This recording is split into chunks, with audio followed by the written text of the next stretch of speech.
Supreme court نے آج ایک اہم فیصلہ دیتے ہوئے electoral bond case per state bank of India کو راحت دینے سے انکار کر دیا ہے۔ سپریم کورٹ نے کہا ہے کہ ایس بی آئی کو کل تک جانکاری دینا چاہیے اور الیکشن کمیشن 15 مارچ تک اس معلومات کو عام کرے۔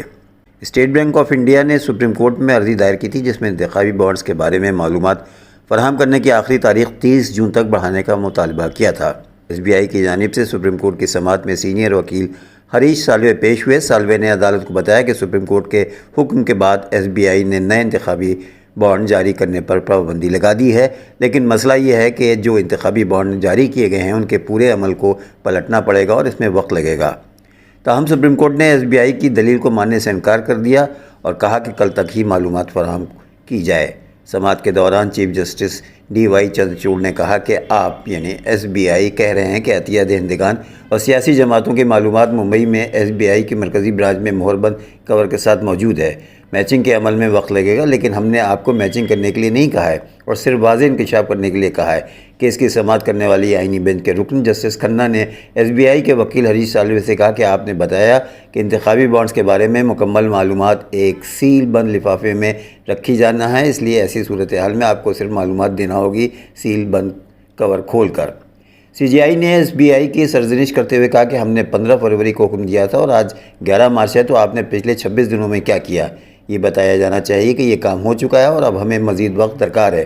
ہمیں ایس بی آئی سے صاف گوئی کی توقع ہے۔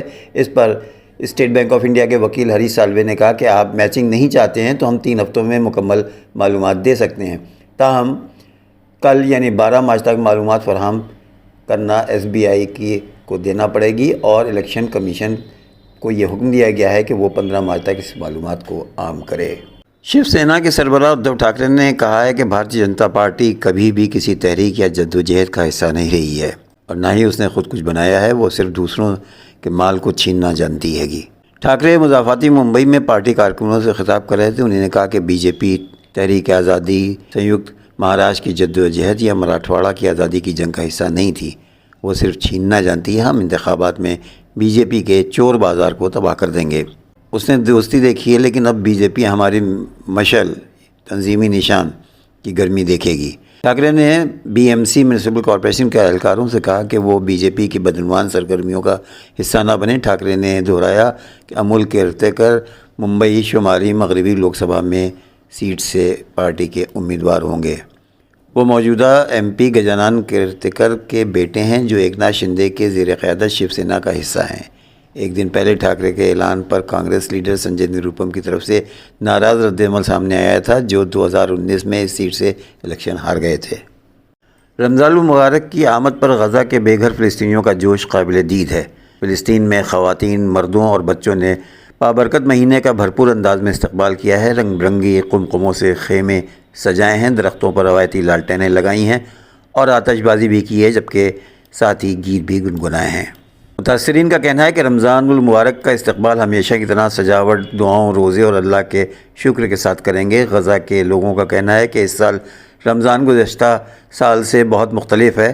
ہم گھروں میں نہیں ہیں، خیموں میں ہیں۔ ہر سال رمضان کے دسترخوان پر طرح طرح کے کھانے ہوتے تھے، اس سال ہمارے پاس کچھ بھی نہیں ہے۔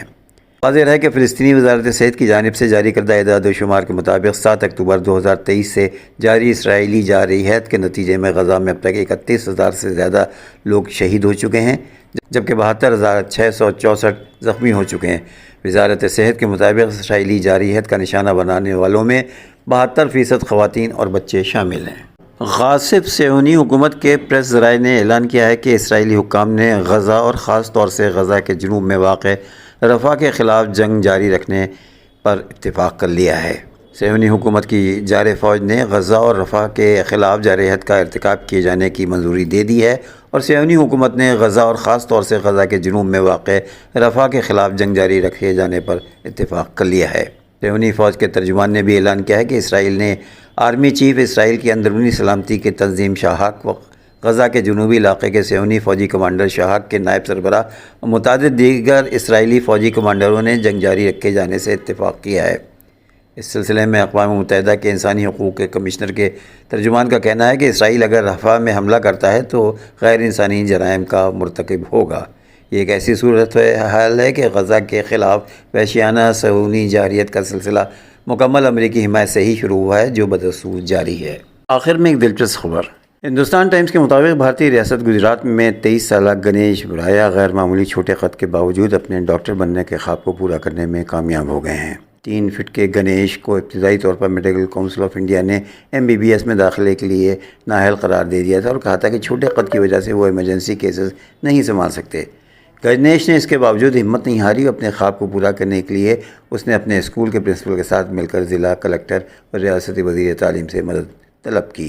گنیش نے میڈیکل کونسل آف انڈیا کے خلاف گجرات ہائی کورٹ سے رجوع کیا جہاں وہ مقدمہ ہار گئے، لیکن پھر بھی ان کے عزم میں کمی نہیں آئی۔ انہوں نے فیصلے کے خلاف سپریم کورٹ میں اپیل دائر کی جہاں سے برایا نے گنیش 2018 میں مقدمہ جیت لیا اور آخر کار 2019 میں MBBS میں داخلہ لینے میں کامیاب ہو گئے۔